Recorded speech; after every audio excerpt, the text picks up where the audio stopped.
Bienvenidos a Cinefoto Latino. Antes de empezar este programa queremos agradecer a nuestros queridos patrocinadores. Arri, quien nos quiso apoyar desde hace mucho tiempo, y Sais, quien no dudó en hacerlo también. Gracias a ellos podemos escuchar el siguiente episodio.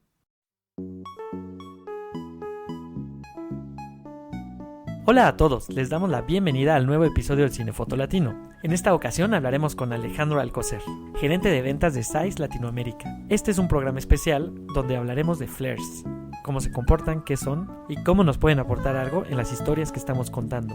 Les recordamos que el material visual de lo que vamos a hablar en este episodio se encuentra en la página web www.cinefotolatino.com. Es muy importante que vean porque vamos a hablar de muchas cosas técnicas y seguir siempre con esquemas y lo que les vamos a convertir les va a ayudar mucho en su experiencia.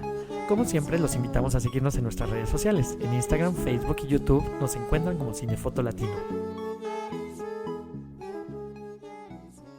Hola Alfredo, qué gusto saludarte. Estamos muy contentos de estar aquí en Cinefoto Latino contigo en esta oportunidad de compartir cosas de Zeiss. Gracias por el espacio. Muy bien.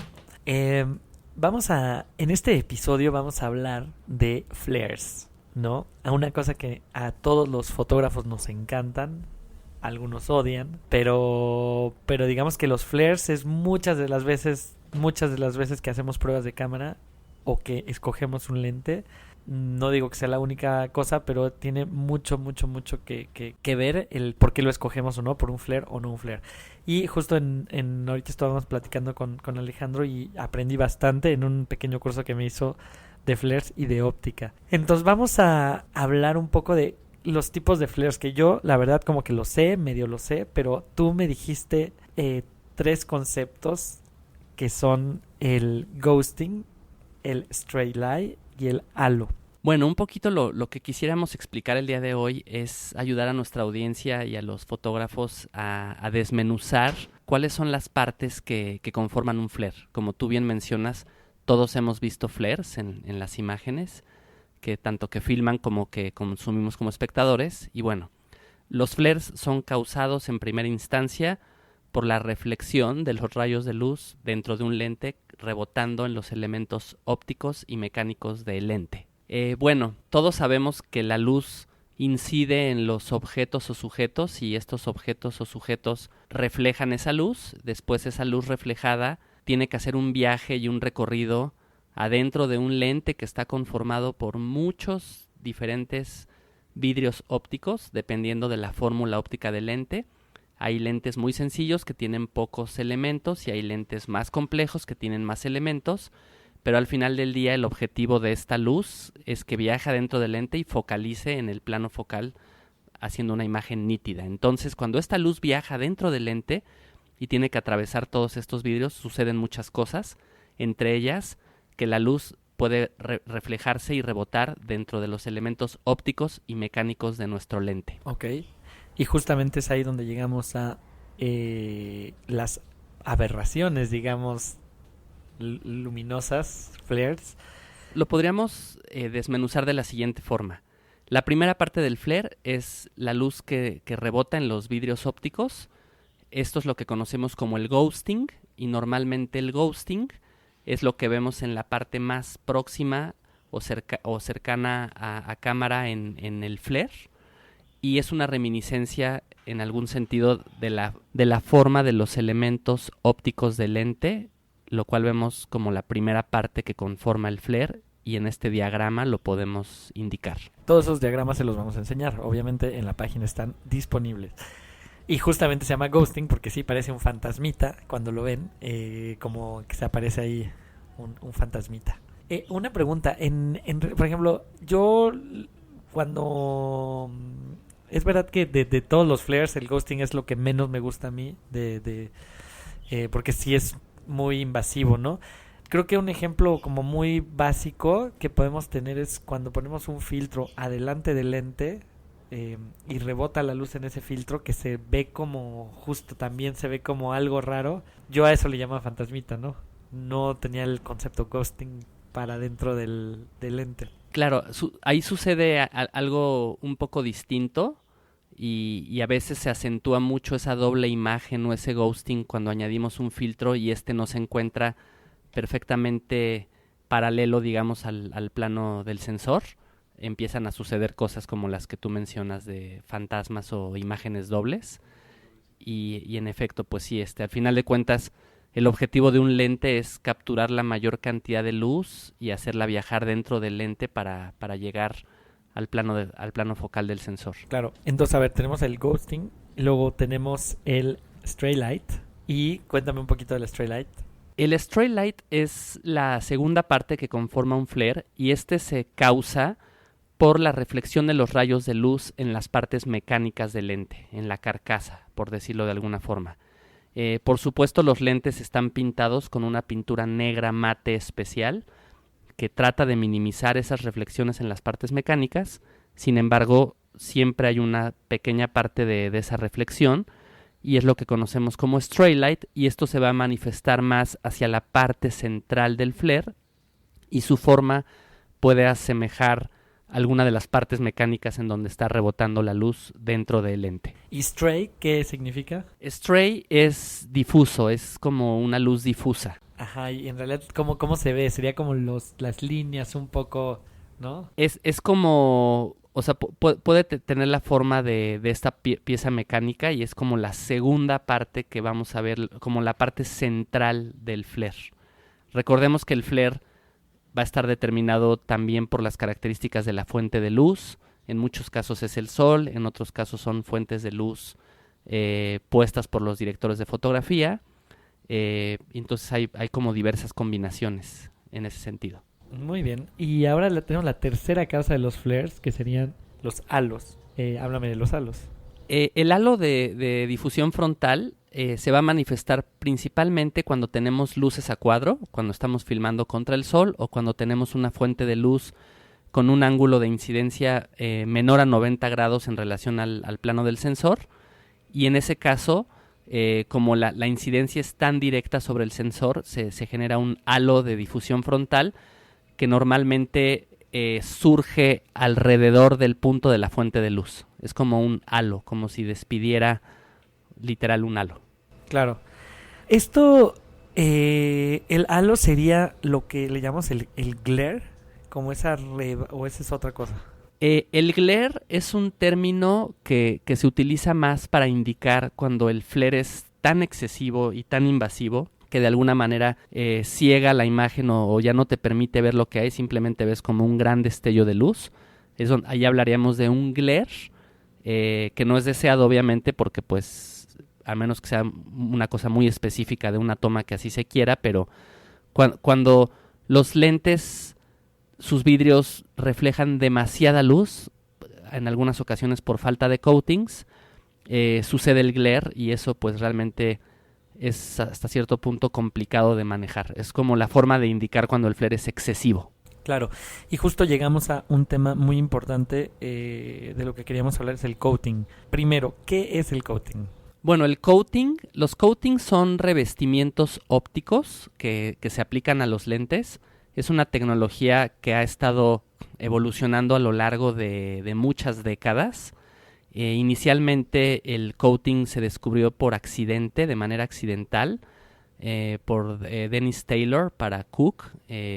Ellos advirtieron en algún momento que unos vidrios ópticos que tenían allí oxidados, se dieron cuenta que tenían una mejor transmisión de la luz cuando estaban oxidados que los vidrios que acababan de sacar del horno. Entonces, de manera accidental, como en muchas ocasiones las grandes invenciones son descubiertas, se descubrió de esa forma, y a partir de ahí también Zeiss tuvo aportaciones muy importantes con Alexander Smakula para todo lo que fue el desarrollo de coatings o revestimientos ópticos. Imaginémonos que los coatings son revestimientos ultra delgados, su grosor es a veces la cuarta parte de la distancia de la medida de la longitud de onda específica de la luz. Entonces son disposiciones muy delgadas que se colocan al alto vacío y se hacen con materiales de fluoruro de magnesio y sulfuro de zinc. Y bueno, los coatings nos ayudan a controlar la cantidad de luz que se transmite y la cantidad de luz que se refleja en estos vidrios ópticos. Y ahí surgió un desarrollo inicial unicapa. Era unicapa porque solamente afectaba una parte del espectro visible, y para los años 50 Ya en aplicaciones concretas de fotografía se hicieron los coatings multicapa que nos permitían cubrir más parte del espectro. Pero sí, como bien dices, pues tuvo una influencia muy importante Zeiss en el desarrollo de coatings para todo lo que es fotografía y cinematografía. Claro. Y la sigue teniendo hoy día porque la tecnología T-Star es una tecnología que está en constante evolución. Claro, que vamos a hablar de eso ahorita en un momento. Pero sí, bueno, lo curioso del coating que estoy aprendiendo es que no nada más o sea, el hecho de que pase mejor la luz con el coating nos hace tener imágenes también más luminosas, ¿no? Hay una imagen que les vamos a enseñar en la página donde comparamos dos imágenes iguales con el mismo diafragma, mismo todo, una con lente con coating y otra con lente sin coating. La de lente con coating es mucho más luminosa, tiene mucho más detalle en las sombras, en todos lados, y la otra no. De hecho van a poder ver eso. Es muy interesante porque además lo que aprendí es que puedes tener un lente que abra a 1.5 de diafragma, por ejemplo, con coating, y si no tiene coating, en términos de diafragma, es como si tuvieras un lente a... ¿Cuánto dice el...? Es que no me acuerdo aquí. 2.8. 2.8. O sea, estás perdiendo muchísima luz solo por no tener un coating, y sin embargo el lente te anuncia que es un test 1.5, por ejemplo. Sí, bueno, el coating es fundamental para la transmisión de la luz dentro de un lente y tiene repercusiones muy importantes en el contraste, en la saturación, en el rango tonal y en la definición. Cuando nosotros vemos una imagen que tiene un buen contraste, nuestro cerebro interpreta ese contraste como definición. Cuando vemos una imagen más deslavada o lechosa, la sentimos con menos definición por esa pérdida de contraste, a pesar de que haya sido tomada con una cámara de un mismo poder de resolución. Entonces, perceptualmente lo vemos de esa forma, y el coating es sin duda muy importante porque nos permite sacar lo mejor de una escena. O sea, los humanos realmente interpretamos una imagen justo. Puede ser la misma imagen con la misma definición, más deslavada. Nuestro cerebro la interpreta como menos definición, ¿no? Lo interesante de lo que hablábamos hace rato es justamente, siempre decimos Zeiss, es que Zeiss es más sharp, más contrastado, ¿no? Y una cosa, bueno, lo vamos a ver ahorita, vamos a seguir hablando de eso, pero ahora me pregunto si se analiza realmente la imagen, si no es una cosa realmente de como hay un mejor coating, hay más contraste, si las imágenes realmente entre dos lentes son más nítidas o no. Realmente es una cosa simplemente de contraste y de percepción del ojo, ¿no? Totalmente. Los diferentes lentes, que no está de más decir que nosotros no hablamos de que un lente sea mejor que otro, simplemente entendemos que ustedes como directores de fotografía y artistas que son, requieren diferentes herramientas para diferentes aplicaciones, además que hay pues gustos distintos y estilos. Tú lo dijiste muy bien, o sea, un lente que tenga el mismo poder resolutivo por el puro hecho de quitarle coatings, que es lo que se hace en muchas ocasiones, se llaman on-coated o se remueven los coatings. Técnicamente ese lente tiene la misma resolución, sin embargo, al haber perdido contraste, por haber removido los coatings, va a ser una imagen menos nítida, al menos a nivel perceptual. Ajá, realmente es una cosa de percepción, realmente es pura percepción y de engaño del ojo, ¿no? Ahora, llegamos a una parte que es sumamente interesante, es, bueno, Zeiss, siempre tecnología, de hecho, gracias a ellos, pues está, casi existen los lentes, ¿no? Siempre están a la vanguardia, siempre tecnología. Y no lo digo como un comercial, van a ver por qué. Yo creo que esta vanguardia, esta cosa de hacerla todo perfecto como buenos alemanes, también les trajo esta imagen de demasiado sharp, demasiado contraste, ¿no? Y entonces, ¿qué pasa ahora? ¿No? Me cuenta Alejandro que los mismos de Zeiss empezaron a preguntarse y a preguntar a fotógrafos sobre qué es lo que nos gusta, ¿no? Me gustaría que nos contaras un poquito sobre... Sí, bueno, para nosotros en Zeiss es muy importante escuchar a nuestros consumidores, a los directores de fotografía y a nuestros usuarios, y teníamos un feedback justo en ese sentido. La óptica Zeiss en su ADN es una óptica de muy baja distorsión, de una colorimetría neutral y un lente con buen contraste y por ende buena definición. En algunas ocasiones recibíamos feedback respecto de que la óptica Zeiss Algunos la consideraban demasiado sharp en combinación con sensores digitales. Yo particularmente no coincido del todo con esa opinión, sin embargo la escuchamos.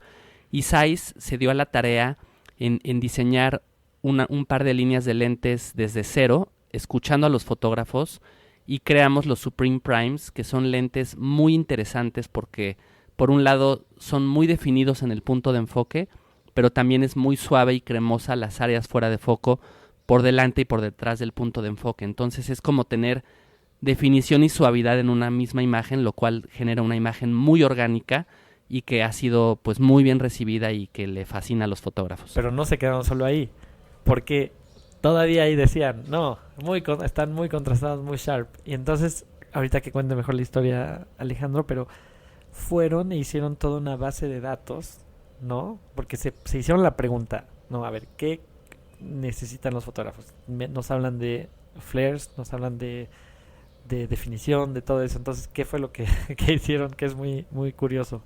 Bueno, nosotros identificamos que hay una gran tendencia e interés en los cinefotógrafos por la óptica vintage, por ópticas de los años 40 a los años 90, óptica muy interesante que tiene características particulares, entre ellas, por ejemplo, los flares.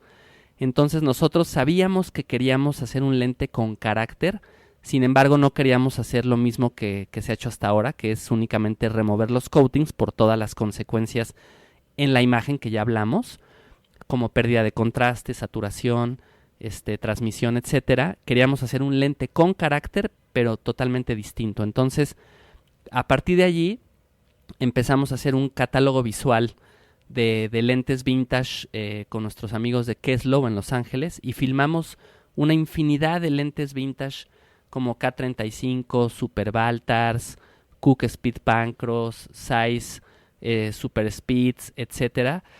Y después hicimos un screening en donde invitamos a un grupo de personas y a partir de ver este catálogo visual de flares, el común acuerdo fue que a la gente le gustaban los flares azules con una tonalidad de imagen cálida. En ese momento ya sabíamos qué queríamos hacer, pero todavía no sabíamos cómo lo íbamos a lograr. Y entonces ahí es lo interesante, ¿no? Porque las combinaciones son inmensas. O sea, de este catálogo les vamos a mostrar algunas imágenes que se pueden compartir. A mí se me hace una locura haber hecho esta base de datos. Y entonces lo interesante de esto es que se puso toda esta base de datos en una computadora y pues una inteligencia artificial. Porque no es tan fácil decir, voy a quitar este coating y ya se acabó, ¿no?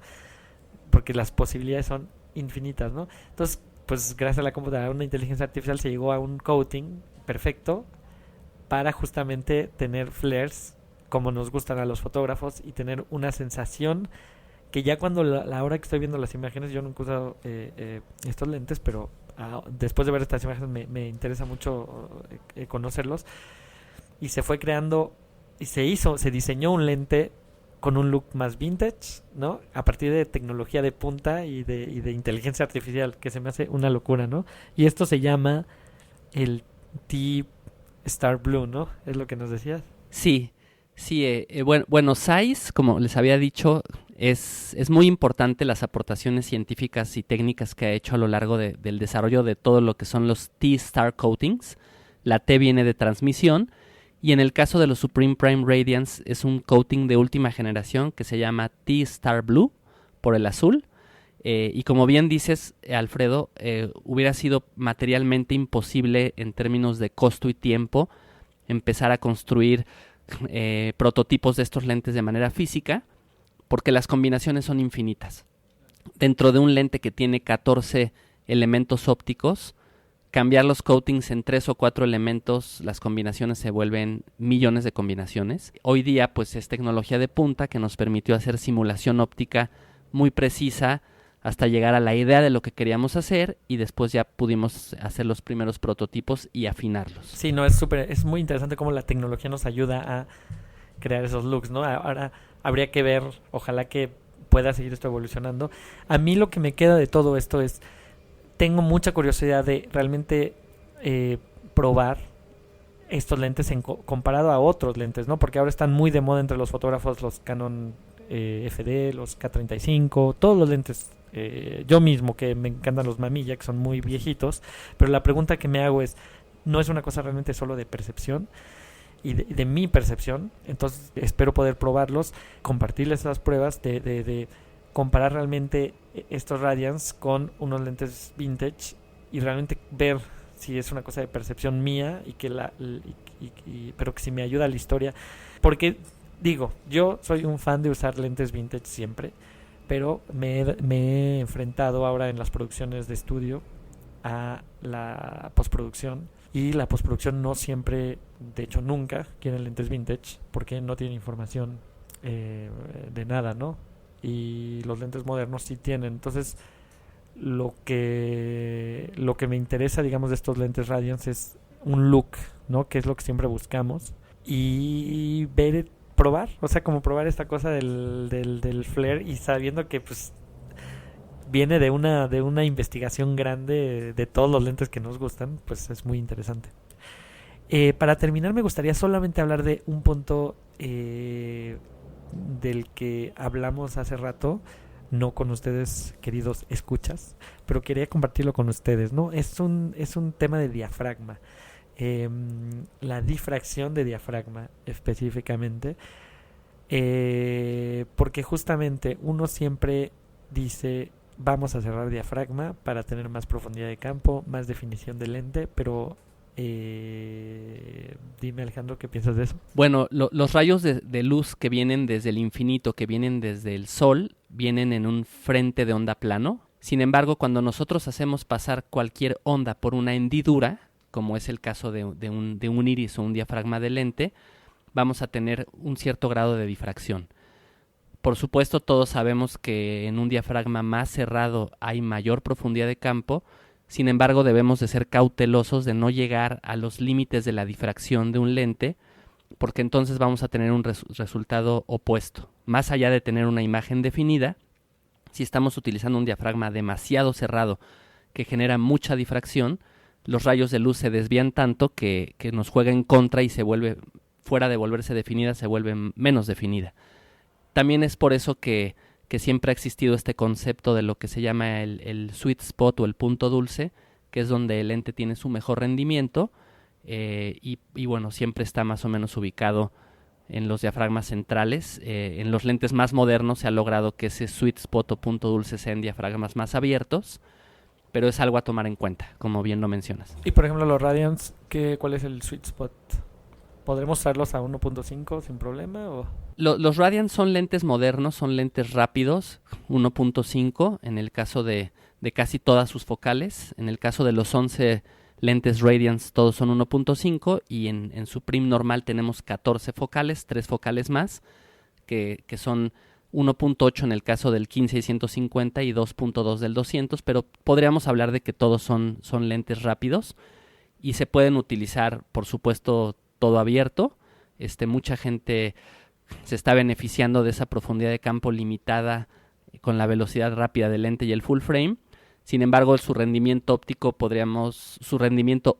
podríamos pensar que está en un diafragma 2.8 y medio. Pues muy bien. Espero que hayan aprendido tanto como yo en este programa especial. Agradecemos a Alejandro Alcocer y a Saiz, obviamente, que gracias a ellos este programa puede seguir ante ustedes, porque ellos nos apoyan.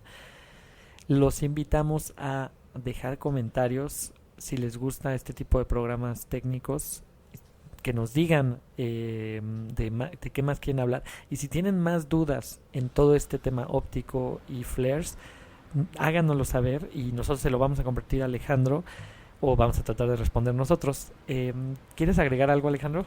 Algunas personas, algunos fotógrafos nos preguntan si los Supreme Prime Radiance son specialty lenses o lentes especiales únicamente pensados para cuando quieres usar flares, y la respuesta es que no. Los Radiance son como tener dos sets en uno. Pueden funcionar como unos Supreme Prime normales, dado que el flare es muy controlable. Únicamente lo vas a tener cuando un rayo de luz incide directamente en el lente, y si no, lo puedes controlar y no tenerlo, y se va a comportar exactamente igual que un Supreme Prime, con un tono ligeramente más cálido. Pero es muy versátil. Realmente no estás casado a tener que tener flares en tus imágenes si no lo quieres. Alfredo, pues nada más agradecerte la gran oportunidad de estar contigo el día de hoy. Nos encanta Cinefoto Latino, es un proyecto único e increíble en cinematografía y estamos muy contentos de poder ser parte del programa con ustedes. Muchas gracias. Gracias a ti, Alejandro. Nos vemos. Gracias. Estas fueron las palabras de Alejandro Alcocer, gerente de ventas de Zeiss Latinoamérica. Esperamos que les haya gustado. Como siempre, los invitamos a seguirnos en nuestras redes sociales. Instagram, Facebook y YouTube nos encuentran como Cinefoto Latino. Nuestra página web es cinefotolatino.com. Agradecemos a nuestros patrocinadores Zeiss y Arri para poder seguir este programa. Este programa es una producción de Cinesónica. La producción estuvo a cargo de Solveig Dam y de Milton Barrera. Milton también ayuda con la página web. La edición y mezcla fue hecha por Roberto Chávez. Yo soy Alfredo Altamirano y de parte del equipo de Cinefoto Latino, Kenia, Iván, Juan, Milton, Roberto y Sol, les agradecemos habernos escuchado una vez más. Nos vemos en el próximo episodio.